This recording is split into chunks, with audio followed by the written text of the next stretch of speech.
Muchas gracias, doctor Reynolds. A continuación, el doctor Juan Ricardo Morales, ingeniero industrial con maestría en gestión tecnológica en la Universidad Astrakhan en Rusia, doctorado en ingeniería en Moscú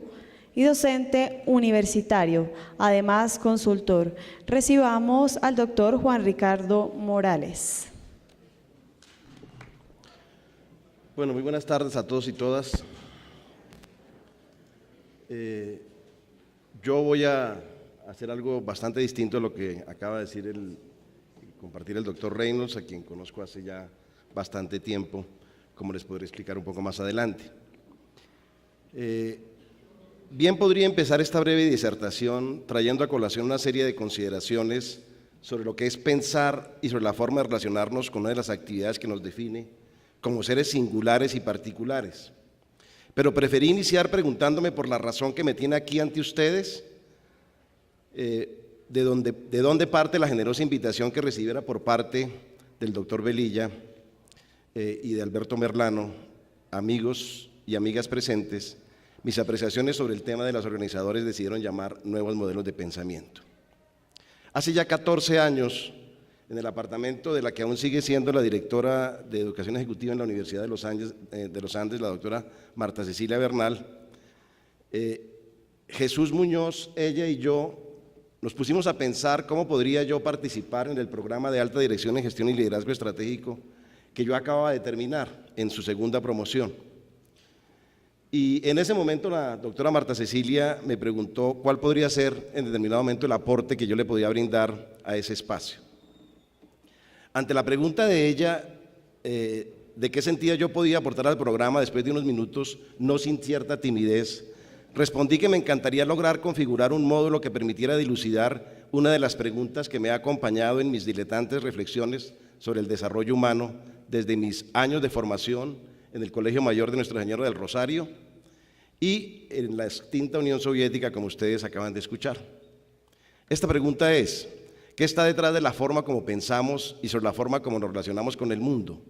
¿Qué nos lleva a asumir nuestra realidad, nuestra vida, en la forma en que lo hacemos? Ante este planteamiento, Marta Cecilia, en su perenne preocupación por acercar las capacidades de los docentes a las necesidades de las personas que acuden a la universidad en busca de espacios de formación y capacitación, me preguntó por el propósito de en ese instante posible módulo. Un poco de manera apresurada, pero con una clara expresión intuitiva, le contesté que la idea era promover en los participantes nuevas formas de ver la vida, nuevas maneras de pensar que les permitieran tener una relación con su realidad más consciente y vital. Esa idea había surgido en mí no de manera casual, sino como resultado de las innumerables lecturas que me habían colocado en la senda de Erich Fromm, Viktor Frankl, Carl Jung, Frijol Capra, Edgar Morin, Paul Václavic, Giorgio Nardone, Bar Kosko, Lao Tse, Chuang Tzu, Sun Tzu y muchos otros autores, y por supuesto de las charlas que para ese momento yo había tenido la fortuna de compartir con quien me presidiera esta mañana en este estrado, el doctor Alberto Merlano, con Jesús Muñoz y con Alfonso Rodríguez.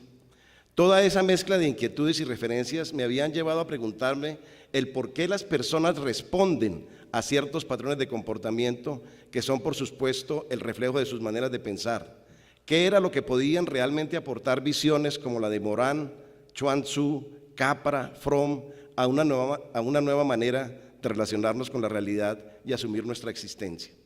Es así como nace el módulo de nuevos modelos de pensamiento en el año 2002 y hasta el presente se imparte en el programa de alta dirección en gestión y liderazgo estratégico, bajo la denominación de nuevos modelos de pensamiento y gestión del conocimiento. Conceptualmente, una de las razones por las cuales resulté interesado en esta temática tiene que ver con la insatisfacción que me generaba la aproximación esencialmente aristotélica que había acompañado mi formación escolar y que de manera intuitiva sentía que estaba en la base de muchos de los conflictos que de manera permanente se presentaban entre las personas y entre los grupos que hacían parte de la más diversa gama de organizaciones. Mi inquietud siempre ha sido cómo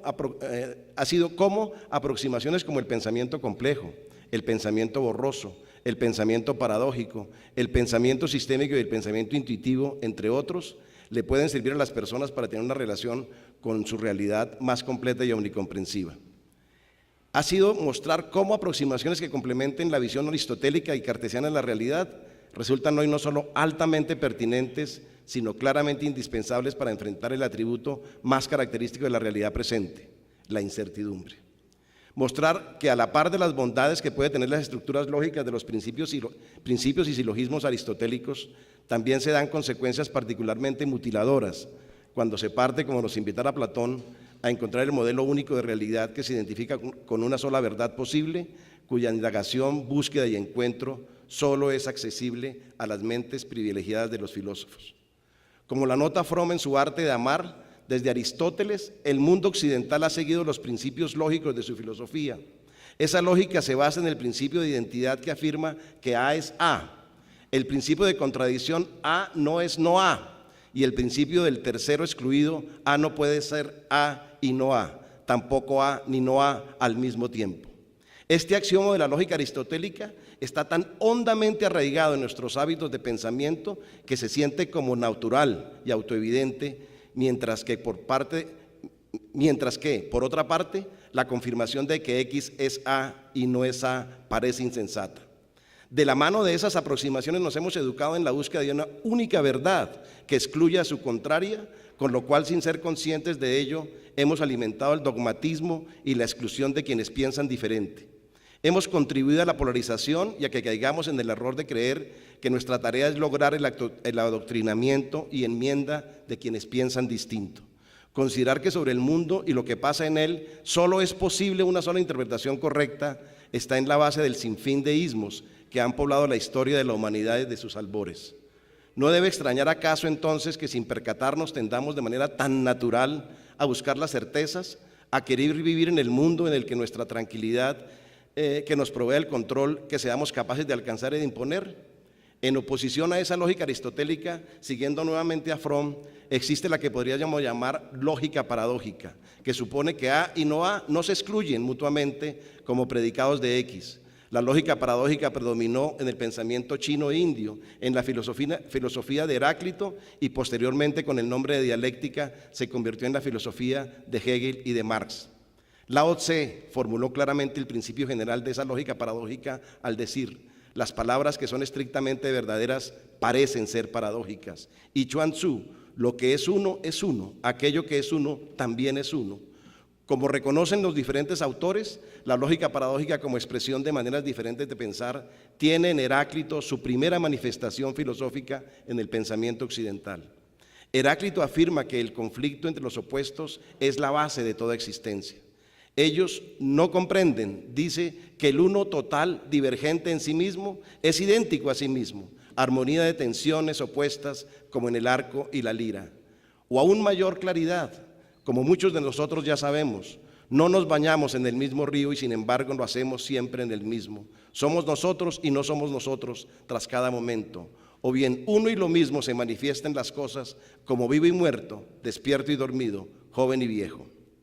Como la afirma Fromm, lo recalca François Jullien y de manera cercana a mí lo comparte Alberto Merlano, en la filosofía de Lao Tse y de otras aproximaciones orientales, la misma idea se expresa de una forma más poética. Un ejemplo característico del pensamiento paradójico taoísta es el siguiente: la gravedad es la raíz de la liviandad, la quietud es la rectora del movimiento, o bien el Tao en su curso regular no hace nada y por lo tanto no hay nada que no haga.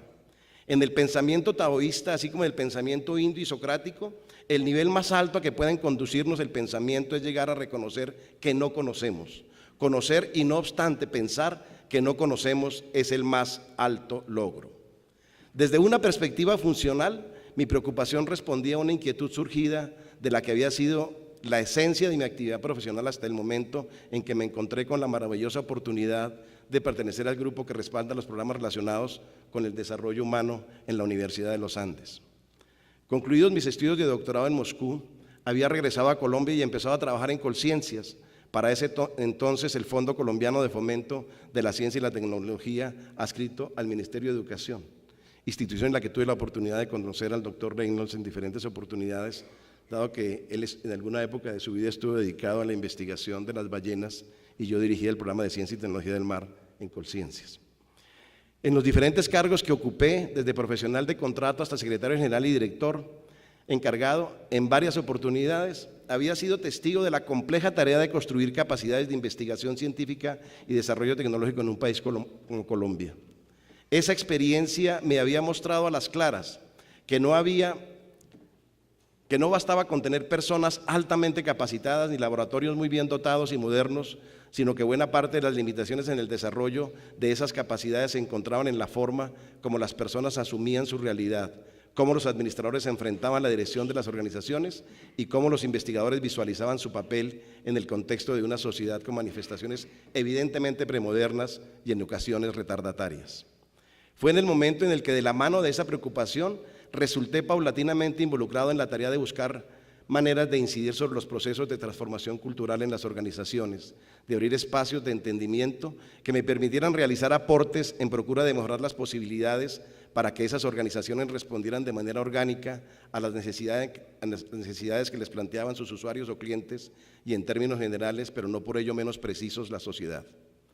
Como resultado de los procesos de consultoría que empecé a desarrollar, una vez me retiré del servicio público, empecé a encontrarme con hechos tan lapidarios como que los resultados de una empresa u organización no dependen solamente de los conocimientos que poseen quienes laboran en ellas, del talento que poseen esas personas, sino que se requiere la existencia de condiciones, en muchas ocasiones estructurales, sin cuya presencia la posibilidad de aprovechar esos talentos disponibles se anula o al menos se reduce de manera significativa. Que no basta con ser un buen ingeniero, un dedicado químico o un perseverante biólogo o médico, un abogado o un agudo sociólogo para lograr que, como dice un lema de una empresa de amplio reconocimiento en el país, las cosas pasen. Que lograr el desarrollo solo es posible si nos permitimos una reflexión permanente de quiénes somos realmente, para qué estamos en este mundo y cuál es, en la práctica, el valor agregado que podemos entregarle a la sociedad para lograr hacer la diferencia entre la situación que encontramos al llegar a un cargo o posición y la situación que dejamos cuando partimos de ese lugar. En otras palabras, ¿cuál es el sentido de lo que hacemos y qué es lo que puede favorecer o dificultar la construcción de ese sentido? Uniendo los puntos, como nos invitara Steve Jobs en su ya archifamosa presentación en la ceremonia de graduación de la Universidad de Stanford en el año 2005, llegué a concluir que una de las tareas más impostergables que debía enfrentar como parte del equipo de desarrollo humano de la Facultad de Administración de la Universidad de los Andes, pero igualmente como consultor y persona interesada en el desarrollo organizacional, era trabajar de manera denodada por la construcción de una nueva visión de liderazgo que superara las aproximaciones mesiánicas y caudillistas tan arraigadas y vigentes en el imaginario nacional. Uní entonces este nuevo deseo con el interés por promover una visión del mundo más abierta, más incluyente, más integral, que no depositara todas sus expectativas y anhelos de manera exclusiva en el poder del conocimiento, sino que le abriera la posibilidad a otras dimensiones de nuestra relación con el mundo, la intuición y lo emocional, como elementos fundamentales de nuestra expresión como seres humanos en plenitud. Desde ese momento mi afán ha estado en mostrar que los cambios en las organizaciones y en las personas no se suscitan sobre la base de reflexiones puramente cognitivas, sino que se hace indispensable comprender que en las dinámicas decisionales que acompañan los procesos de desarrollo personal y organizacional están los complejos vínculos que existen entre el crecimiento interior y la capacidad de ejercer el liderazgo. Desde esta perspectiva, el liderazgo puede empezar a ser interpretado no como una forma de actuar, sino clara y esencialmente como una forma de ser, como una forma de expresión de nuestra esencialidad, cuyo propósito es posibilitar que otras personas, desde sus particulares aproximaciones, logren encontrar sus talentos y ponerlos al servicio de su desarrollo como profesionales y del desarrollo de las organizaciones a las que le prestan sus servicios, o bien sea a los emprendimientos que ellos mismos impulsan. Confrontados por la necesidad de ver la efectividad organizacional no como el resultado lógico del control, sino como el resultado de la confluencia de tres vectores principales: promoción deliberada de la diversidad de pensamiento, búsqueda incesante de la innovación y ejercicio de un compromiso consciente en la construcción de redes que, actuando de manera neuronal, logran los éxitos empresariales. Ver el liderazgo como el ejercicio de una relación vital que incluso puede ser asumido como la expresión de una clara estrategia de sobrevivencia cultural que no implica determinísticamente la existencia de seguidores y caudillos, pone sobre el tapete la necesidad de reconceptualizar los procesos de formación de líderes a partir de que no se trata, como ha sido asumido generalmente hasta el momento, de una habilidad administrativa o gerencial, sino un espacio del desarrollo del ser, visto de manera sistémica, incorporando en esta visión el contexto en que estas personas actúan. Al impulsar iniciativa tras iniciativa, algunas formativas, otras de consultoría, pude comprender de manera más amplia y profunda que la presunción alimentada desde tiempos inmemoriales de tener en el conocimiento la base para las transformaciones institucionales resultaba al menos imprecisa o insuficiente. Claro que el conocimiento resulta siendo una premisa útil al momento de buscar la innovación, cuando buscamos nuevos caminos, nuevas rutas de emprendimiento y generación de valor, pero resulta evidente que ese conocimiento puede resultar siendo insuficiente o incluso un perturbador obstáculo en la tarea de abrir nuevas fronteras de reflexión y acción.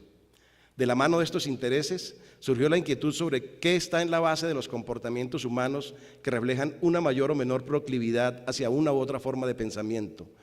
¿Cuál es la raíz de que de manera tan generalizada las personas tiendan a preferir la certeza frente a lo incierto y el control frente a la entropía?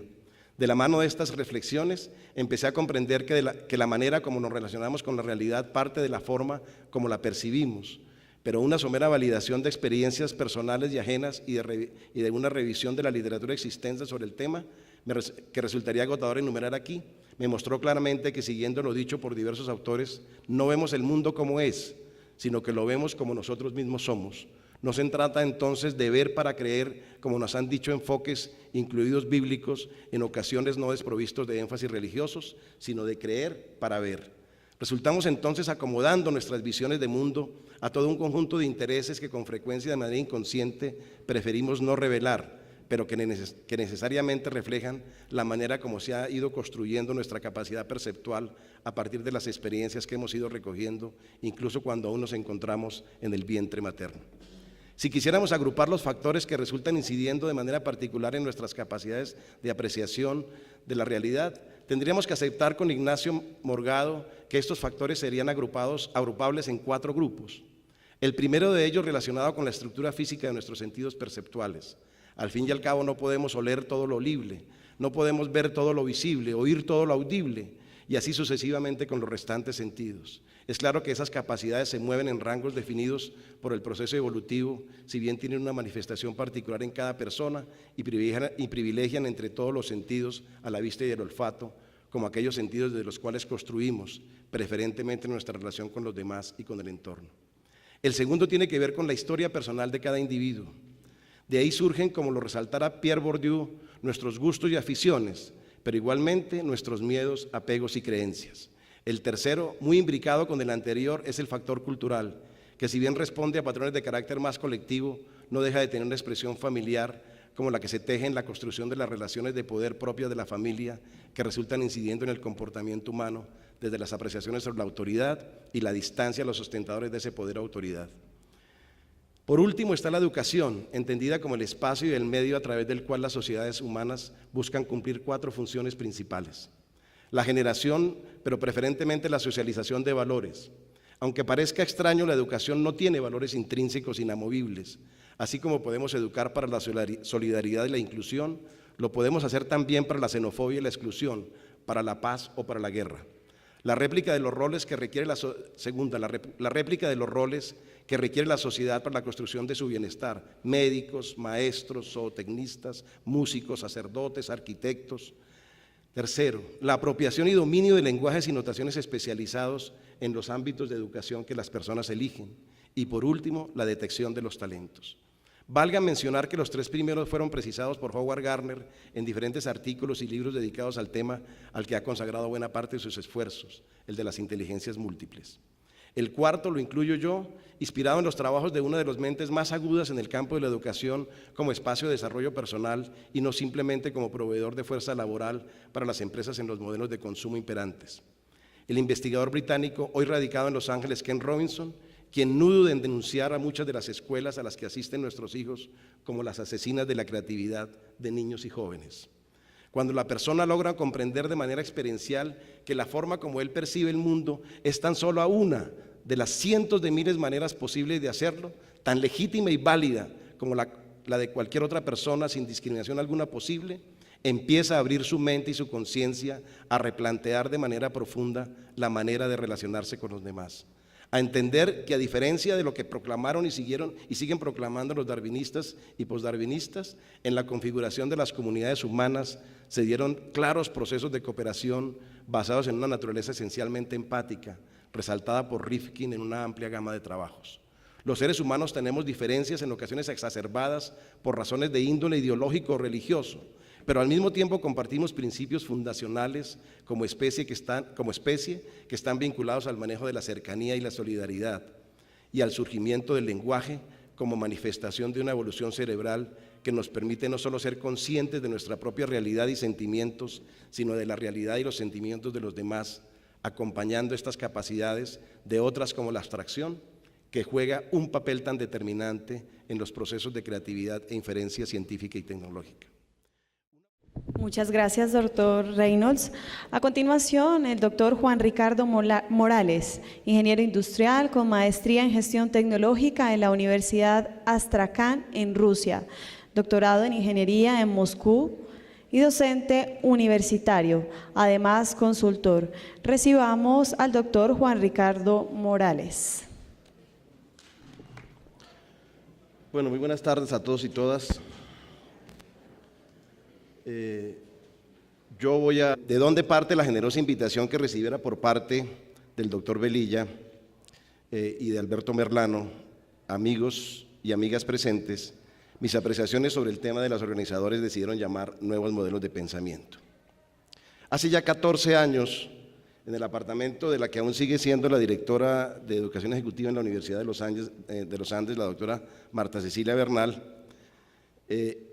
Jesús Muñoz, ella y yo nos pusimos a pensar cómo podría yo participar en el programa de alta dirección en gestión y liderazgo estratégico que yo acababa de terminar en su segunda promoción. Y en ese momento la doctora Marta Cecilia me preguntó cuál podría ser en determinado momento el aporte que yo le podía brindar a ese espacio. Ante la pregunta de ella de qué sentía yo podía aportar al programa, después de unos minutos, no sin cierta timidez, respondí que me encantaría lograr configurar un módulo que permitiera dilucidar una de las preguntas que me ha acompañado en mis diletantes reflexiones sobre el desarrollo humano desde mis años de formación en el Colegio Mayor de Nuestra Señora del Rosario y en la extinta Unión Soviética, como ustedes acaban de escuchar. Esta pregunta es: ¿qué está detrás de la forma como pensamos y sobre la forma como nos relacionamos con el mundo? ¿Qué nos lleva a asumir nuestra realidad, nuestra vida, en la forma en que lo hacemos? Ante este planteamiento, Marta Cecilia, en su perenne preocupación por acercar las capacidades de los docentes a las necesidades de las personas que acuden a la universidad en busca de espacios de formación y capacitación, a hacer algo bastante distinto a lo que acaba de decir compartir el doctor Reynolds, a quien conozco hace ya bastante tiempo, como les podré explicar un poco más adelante. Bien podría empezar esta breve disertación trayendo a colación una serie de consideraciones sobre lo que es pensar y sobre la forma de relacionarnos con una de las actividades que nos define como seres singulares y particulares. Pero preferí iniciar preguntándome por la razón que me tiene aquí ante ustedes, de donde